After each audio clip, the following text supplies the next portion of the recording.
Salam, axşamınız xeyir olsun. Hər birinizi xoş gördük. Bugün qrupda paylaşdığım sual nizamı verəcəm. Diqqətlə qulaq asaq. İlk öncə bildiyim ki, sual görünür ki, verilib A bərabərdir. Kök altında mənfi B minus 3-ün kvadrat üstələ 2B üstələ 1 olarsa A-nı tapın.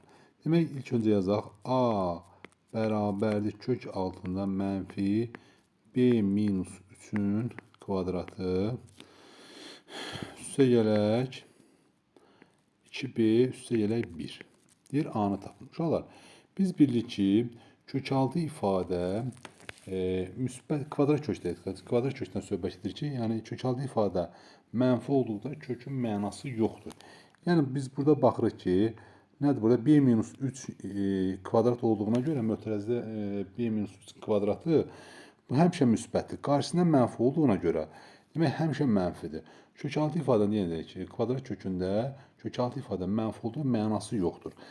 Demək bu ifadənin mənası yalnız onda var ki, B minus 3-ün sıfıra bərabər olan qiymətində. Yəni B minus 3 bərabərdir 0 olduqda yalnız bu kökün mənası var.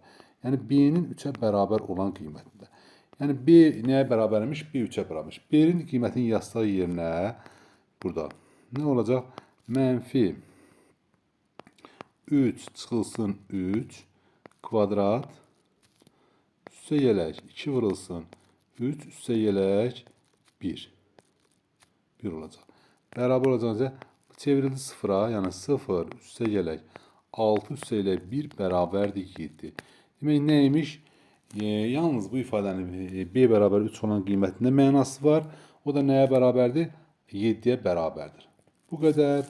İnanıram ki, sizin üçün faydalı oldu. Sağ olun, gecəniz xeyrə.